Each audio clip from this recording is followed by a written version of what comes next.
Then we had a date, and he took us down. They decided to treat us to ice cream at Carnation Ice Cream Place down on 23rd. I wonder if that's still there. Probably not. And anyway, they got us ice cream, and you were supposed to leave the tip on the table. Right. And so we told them we'd be there, and we took the tip. Mom! Because we were poor. It was a quarter. You were poor, a quarter. It was a quarter. So when you stand before I God, know, we took the tip. you are going to have to say, I stole a quarter. So we took the tip. But we ate that ice cream. What kind of ice cream did you have? I don't know, but it was good. It was Carnation ice cream. It had to be good. It's crazy. So when did you and Dad get serious? He took me to Corn. That was a big deal. How long have you been dating? He took me to Corn. Well, we only dated from January to November because we got married in November. Really? Oh my goodness. Yeah. I met him in January, and he wanted to get married in August or September. Oh my goodness. And we got married. Well, he was looking for a wife. He was. He was 26. Oh, and how old were you? I was 21. Wow. I would be 21, I guess. Uh-huh. I was 21, that's right. But he decided that I would go to Corn and meet his relatives. Okay. And that was a big day. And when we got to town, we went to Aunt Sarah's first because she ran the telephone. Okay. She ran the so she had to call everybody and tell them during Tell them that she's here, she's here, she's here. You know, so yeah. And so we went out to the farm, and they had swept. One thing I remember is Cecil's mom had swept the dirt, and like the pathway to the house. She had swept all that bricks and that dirt, and it looked. And they were excited to meet me. Mm-hmm. And then that night we went someplace because I met this high school guy, and he thought I was kind of cute. That was kind of bad, but anyway. And what was his name? His name was Jay. I remember his name being Jay. And did you think he was cute? Yeah, he was a high school kid, but he was just... And you were 21? Yeah, he just thought he'd met an older woman. But he came over to the house. But all the relatives, Cecil took me, met all the relatives. And then the next day we went to church. At Corn Church. And everybody got to meet me, and the woman, the girl that Mom wanted Cecil to marry, her name was Sharon. She was on the other side of the church, and she introduced me to Sharon. Okay. And she said, Cecil, there's Sharon. So Sharon could have been my mother. That's right. So, oh no, the one that really could have been your mother is, who's the one he went to school with? Sylvia. Oh, I remember him talking about Sylvia. Yeah. Everybody thought Sylvia would be his wife. Crazy. So when did Dad propose? And then he always tell me he loved me, and I never would say anything. And so we drove around Lake Overholster on a trip back from Corn, and Holder closer. I know that lake well. You know, and the only way I could tell him I loved him is I sang Gloria Rose's song. These are the words that I heard Christ say beneath the trees, beside the sea. Today, I love you, I love you.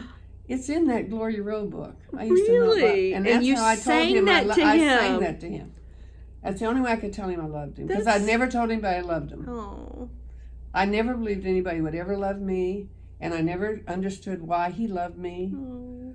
And he would say, I'd say, Cecil, Adrian, you're just crazy. I'm crazy in love with you. Oh. He loved me more than I'd ever had anybody love me. I just understand it. I didn't understand it. But that's how you still have a hard time telling people you love them. I know. I know the kids at church say, I love you, and I'll say, You say that to me all the time. Terrible.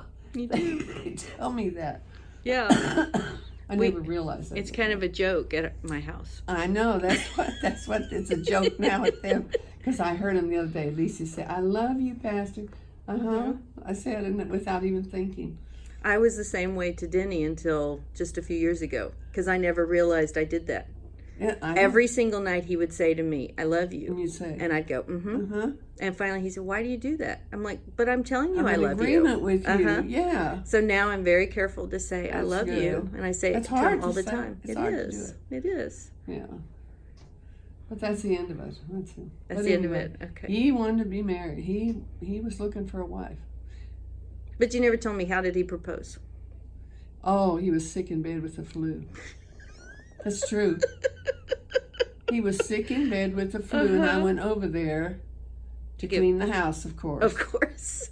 Like we always do. Dishes everywhere. Him and Steve Schuler were living together. But that's your love language. I guess so. Acts of service. That is, yeah. Mm-hmm. And he really had high fever, and then he showed me this ring that he had bought for an investment. That's what he said. He said, I bought this ring for an investment if I ever needed it. Oh my goodness. That's what he said. Now he would tell you that he was so sick and he had the flu and high fever, and he didn't know what he was doing. Sounds like it. You know, it's a big He joke. accidentally put the ring on my finger while he was laying in bed with the flu. So, and I was doing dishes. Yeah. Oh my goodness. Yeah, that was our proposal. And then the next day, Corn Bible Academy came, and some of the kids stayed with me, and they saw the ring. Okay. Oh my! Then it was all over. Corn. So you took it. Yeah, I like took it. you were like, okay. Yeah, I thought that looks like a pretty good piece of jewelry, and I'm not allowed to wear jewelry. Oh. See, because I gave the ring. I always felt guilty because I was not allowed to wear jewelry. So you don't have the engagement ring? These rings, we took the engagement ring and traded in for our wedding bands. I've always wanted my What did ring. your engagement ring look like? It would look kind of like that. It was a beautiful, beautiful ring. Stood up with. And it had a diamond? Uh-huh. Do you know how big of a carat it was? I have no idea. I think that's why Kathy Sue bought me that ring. Yeah. Oh. But it was beautiful, but I couldn't wear it at my folks. You couldn't show it to them? I couldn't show it to anybody. I never went, oh, look at my ring. Oh, that makes me sad. Yeah. And I always went, it was a keepsake. So he got back the money that he had invested. Okay. It's a Cordell. Cordell had a jewelry store, and we went in there, and his mother was with us when we bought our ring, but it was even trade. And so these are the same. This is my ring. I always thought you had two, but I mean, but you only have the one. Yeah. I remember playing with it as a child. Yeah. And whenever Marigold plays with my rings, I think about that. Yeah. And Ruby will too. Ruby will take my rings off in church just for something to do. Yes, isn't that funny? And I always and I remember your brown spots on your hands. Yes. And now I have brown spots on my hands. Yeah. Isn't that funny? And I would think, oh my goodness, why does she have these brown spots on her hands? Gotta be something there, huh? And now that's me. Yeah. Oh. Well, how exciting. It wasn't a romantic proposal. Mm-hmm. I remember it was on Utica Street or something. He had an apartment there, and he was sick with the flu. And he drove he didn't drive a Corvette, a Corvair. Okay, yeah. And his dad took it. I don't know why his dad had the car.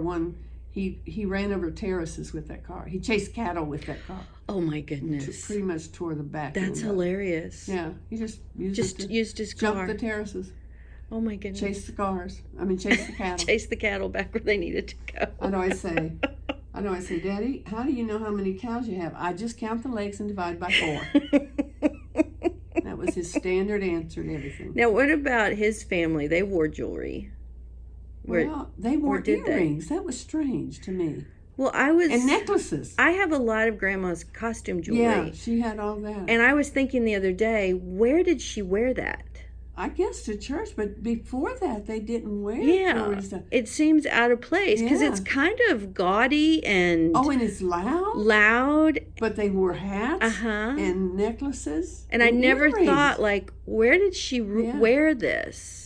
Yeah, I guess when she went out to eat or... Like big flower pins. Oh, always big flower pins. And then some jewelry looks like it's rhinestones, but it looks like a diamond, like a multi-diamond necklace. But it's not... I couldn't believe that they wore jewelry. Yeah. Because they didn't wear pants. Right. See? Well, they wore skirts. I just had this vision of them walking around in their underwear. No pants on. No, they wore. No pants. But they thought they told, you know what Cecil's mom told Cecil? That I was a medical bill. Oh. Because I Well, was so where are you skinny right and- now? Yeah, that's right. That's where I am. Right. You're But he's not hospital. paying my bill. Okay, he's not Yeah. paying your But bills. she told him when she saw she's nothing but a medical bill Oh. because I was skinny, Oh, it's so real sad. skinny, and yeah, Oh. yeah. She didn't really. They always asked you about your relatives, and that's where I said I wasn't. I was Gentile. I Oh. told them I was Gentile. They didn't know what that meant. Yeah. Because any relative come in and say, now what was your mother's maiden name? What was your father's Huh. and mother's name? Because they want to relate you. Okay, to figure out So how you you're. figure out who you related to, who they know. Well, and if they generally stayed in the same community, that would be important. Well, Cecil always said he had to leave his community. He could have married a cousin. It's true. Yeah, It's and true. that worried him. Huh. Yeah.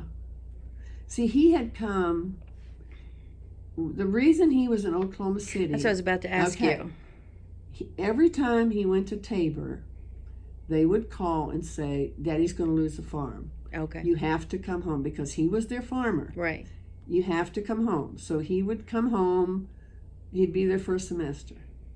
And he did that. And his dad and him were in big farming. They leased land. They had cattle. Right. They did big farming.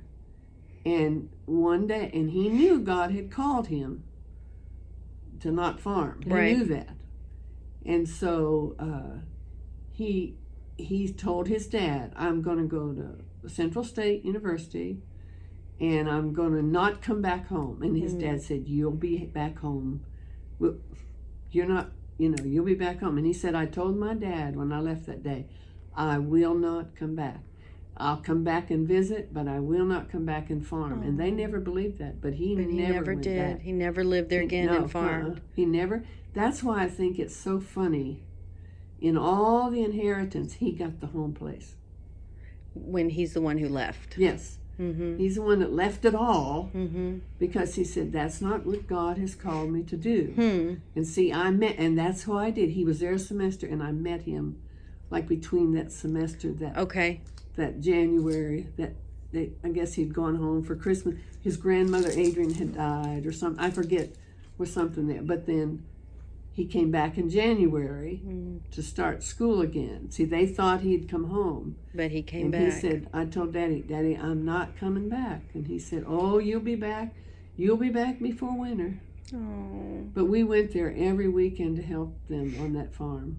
I would take my laundry and we'd go to the laundromat and I'd iron all the clothes there and he'd work on the farm with his dad. Wow. But God did not call me to farm, he said. What did Grandpa, like them, their religion, their background, like when Dad said, I've been called by God, what did that mean to them? Or like I'm not sure. Like you and I, we understand that, yeah. But I'm wondering what their they had people called out before, right. but it was all within their confines. Okay.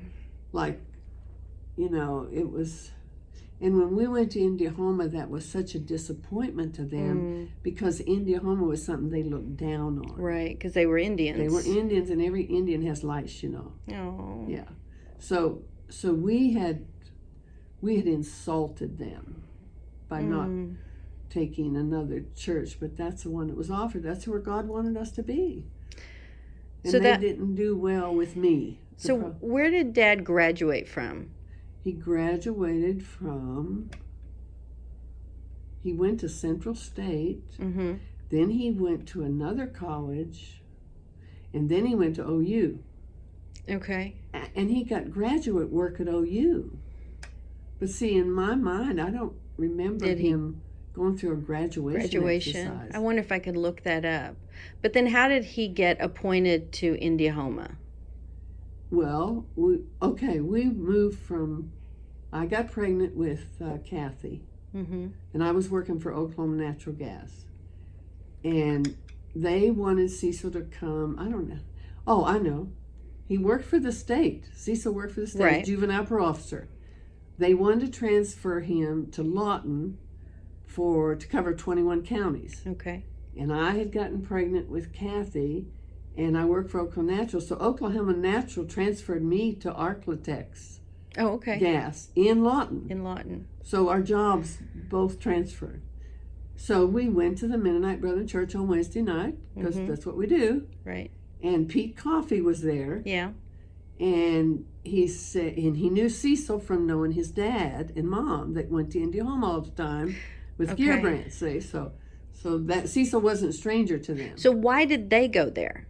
Why did Grandma and Grandpa? Why were they? Oh, they went to Indiahoma because Uncle Dave was at Indiahoma, our Uncle Dave. Okay. And the Gearbrandts were really the ones that really opened the work down there. Oh, okay. So they were real good friends to the Gearbrandts. So they would go down there. Here's the way it worked there. When Indiahoma was out on the reservation, Right. they had, the Indians would all come to church, and they all had a place they cooked. You know, they had a house to the cooking. But the Gearbrandts didn't do that. They had their own house, and so the Adrians would come and visit. Okay. Say they visit the poor Indian church, but they'd visit. But they the didn't really, who were their good friends. Right. So they didn't really visit the church. No. Jaquette always says she remembers Anna Marie walking around holding her mother's hand like she was scared of the Indians. You know. I don't know. It was a big deal. But anyway, Cecil fell in love with Cecil with that ministry. He loved that. Yeah, and actually he lived with the Gearbrandts in Oklahoma City before we got married. I lived in the house we bought, and he lived with Gearbrandts. Okay. In Bethany. We all lived in Bethany together. Huh. Yeah, because the Gearbrandts had moved back to Bethany and took the Mennonite Brethren Church. Okay. There where Randy and all them went to church there. Randy's folks. Isn't that crazy? We're all connected. We were all connected there. But anyway, what was I telling you? How Dad got called to the church. Okay, so we went to Wednesday night prayer meeting. Pete Coffey comes out to him after church and said, I don't know why they were there. And he said, they told us if we'd find a preacher in a month, we could get our own preacher. We don't have a preacher anymore. And the district said, if we found our own preacher, we had a month. Okay. So he said, would you all come out? And would you come out and preach Sunday? And Daddy said, yeah. Yeah. Because that's what he wanted to do, was preach. Right. Because we moved a lot, and he also moved there as to work with the Christian Servicemen Center. Oh. See, at night he would go and work Christian Servicemen Center. See, I didn't know that. Yeah. Oh, yeah. And he would preach? What would he do? He would be there with the men. They would come in, play games, serve them food and everything. We did that for a long time. I had no idea. The Christian Servicemen Center found out we were coming there, so then they wanted us, because we had connected with them. Yeah. I sat beside the guy that won the Olympics, his name is Paul Anderson. He pulled the train. He won the Olympics. He was the strongest man in the world. He pulled the train. And you sat by him? I sat by him at a banquet and played the piano. At the Christian Servicemen Center. He came and spoke. Okay. Well, anyway, we were at Christian Servicemen Center, plus we went to Wednesday night prayer meeting. Okay. Because John Heidebrot was there, and we would go to church. And Pete Coffey was there, and he said, I need somebody to preach Sunday. And Cecil said, yeah. And I was so pregnant with Kathy. I was sick. I'd vomit all morning. And so... While you were, like, in your final months? Oh, no, it was just the beginning. Oh, at the beginning. Okay. Okay. This was October. See, and she's born in May. So I just found out I was pregnant in that move and stuff. Oh, it was awful. But I went to Indiahoma, and if I smiled, I would have puked. And that's what they said about me. She never smiles. I said, if I'd have smiled, I'd have puked. They could have said, she threw up all over me. Yes, I know. But I would play the piano. Well, that was his first Sunday. And so when he got done preaching, Pete Coffey come up to the platform. He said, you will come back tonight. And Dad said, yeah. Yeah. So then we come back tonight, and then we come back. You coming back Wednesday? So you were you were there. So we were there, and then the district came and said, you did not find a preacher, so we're going to find you a preacher. And Pete Coffey said, we have found a preacher. Oh, wow. It's Cecil Adrian and his wife, and they're going to be our preachers. And they said, if you take him, we'll stop all subsidy. And did they? They did. That's terrible. No subsidy, yeah. So how did you get paid? Well, we didn't get paid. We got $10 a week. But you kept your job. We kept our job. And then I had to let my job go because I kept vomiting at work. And they said, I think we're going to give you a 2-week. You can give your 2-week notice today and walk out the back door. And then I never worked again, see? Huh. Well, you've worked your whole life. Yeah. But that's how we moved to Indiahoma And Daddy had an ulcer attack, so he couldn't help it. So me and John Heidebright moved everything And to you were Indiahoma, pregnant. and I was pregnant, and the house was full of mice and roaches that you could squash. I mean, it was awful. I remember the snakes Yes. and tarantulas. And we I had remember tarantulas in our basement. Uh-huh. And we moved that house, and I refused to unpack everything because it was so filthy. But you know what? We made a home out of it. And the mice would run across the bottom of the bed. You'd go to bed and turn all the lights off, and Daddy didn't think that was funny. He didn't think there was anything wrong with it. Oh my goodness. And I couldn't stand. I can't stand. I can't. That would be awful. They'd run across the bottom of the bed.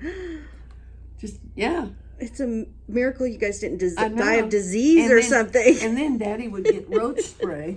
This is funny. And the oven. Oh, you turned the oven on. It was just mice. Well, and all the droppings and everything. The house had been empty, see, and so they'd taken over. And the man who lived there before had even taken the blind holders, like the little metal things that hold.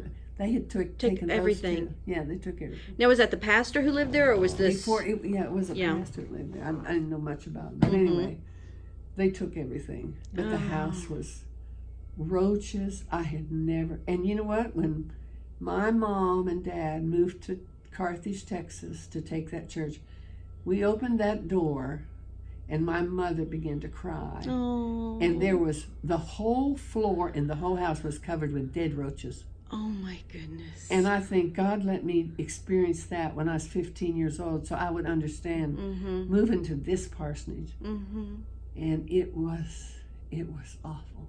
Oh. And Daddy would spray roach spray, then he would turn the lights off, and when you turn the light back on, then they come running. They would run, yeah.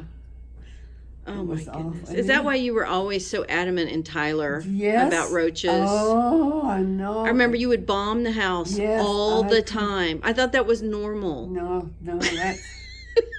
I was bugs and mice. I can't stand them. And I have a big pile of paper bags in my kitchen. Oh, that's the worst thing. Oh, my. Every time I look at it, I think my mom would have a heart attack. I know it. Because she would say, roaches live in paper bags. They do. They love it. I don't have a single roach ball. Grocery stores pack them up.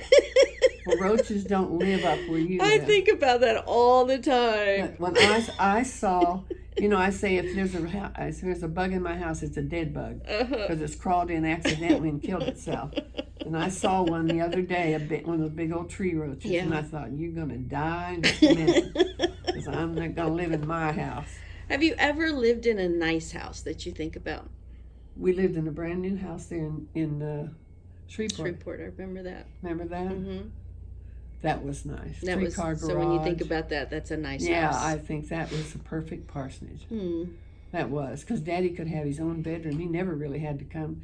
He could have his own bedroom, walk across the patio into his car. Do you realize that? I do remember that, yeah. Yeah, he could. I told him, he even put a little, I said if you put one of those little refrigerators back there, we'd never have to see you. Just walk around the house, get in your car and go. And you would be okay with that. I'd be okay. But that was a nice house. Remember the kitchen was so nice. I remember a little. I don't remember a whole lot about the house. We had a formal living room and dining room, and then we had the den. Yeah. And then I had an office, and we still had 3 bedrooms. I remember the office. I remember one of the windows in the office was all cloudy. Foggy. Yes. I also remember it was a new little subdivision, and they were still building. Yes, and there was one little circle drive they had made, but there were no houses. But there was a one of the, what do you call the things they walk on when they're fixing houses? Scaffold. Yeah. There was scaffolding out there, and I used to go out there and climb on top of the scaffolding with my Walkman and listen to Sting, Dream of the Blue Turtles over and over and over again. And I don't think you guys ever knew that I would go out there. And now I'm thinking, if I knew my kids went to a construction site and climbed up on scaffolding in the middle of nowhere, I'd be so mad. But I used to say, I'm going to go for a walk, and I'd walk down there. I remember I had gray parachute pants on that were turned up at the ankles. And do you remember I always fixed you breakfast and then drove and you would drive me across the street. That's right. Across the street to the bus. Did it every day. And I would sit in the car until the bus came. That's right. All those other kids standing out there in the And they're cold. sitting in the cold and the rain, and I'm just sitting, and I can see my house from the bus stop. Yes. I I pretty much took Cleet to school, and I could see his school. Oh, at Andy Woods? Yeah. Right across the street? Yeah. I just wanted to make sure you got there. I also remember one day standing at the bus stop, and it was when you had been very sick.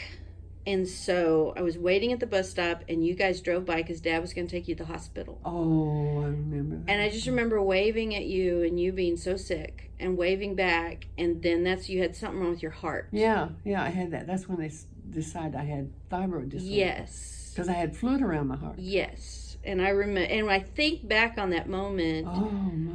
And I at the time, it never fazed me. But when I think back, I think that could have been the last time I saw you. Oh, yeah. But in the moment... And Daddy had no idea how sick I was. No. That doctor told him, your wife was dying. You didn't even know it. I remember that. Because the night before, I told Kathy Sue, call your dad. Tell him I'm very sick and I don't know what's going to happen. You know what he did? He stayed at the board meeting and he let this student nurse come over and look at me. Oh. And finally, I told him, I said, Cecil, I am very sick. You're going to... And he said, well, we'll go to the doctor in the morning. And that's when the doctor said, she's dying. Yeah. You know, and my heart was down like 50 over 30 or something like that. It was just terrible. And everybody said that doctor was a quack. But he wasn't. He got me help. He got you, Put me in the hospital and got me help. Yeah, I just remember. I can still see you driving away. Isn't and that I funny? think, wouldn't that have been awful? If that had been the last time I would have seen you. And it didn't mean anything to me in the moment. You don't think like that then, at that age. No, at that age, you don't think that anything bad can happen. Yeah. Yeah. But I drove Cleet to a bus there in Fort Worth because he had to get on the bus at 6:30 and I picked up his neighbor. Oh, that was a mess. I had to be on the bus at 6. Yeah. Because I went to the magnet school. Yeah. Drive across town. And it would take an hour to get to school. And didn't you take bowling or golf? What did you take? I took golf, and they made me quit taking golf because I hit somebody in the head with the golf ball. So they said maybe a different sport would be better for me. Well, that's funny. So you live in a place where you could have golfed. I know. And it's a fun game. I'm surprised David doesn't golf. Yeah, and Denny doesn't have any desire to golf. It's boring to me. Yeah. Now bowling, I like bowling. Oh, I love bowling. I love bowling. And the last time we went bowling, it was so expensive. Oh, I know, it's crazy. Oh, yeah. we let's go bowling. It was $70-some. Get the shoes and the lanes, and then you just get like 2 games. And you just and you think, well, I just got started. And then you want to get something to drink, and That's right. beers. I mean, Yeah. all right. So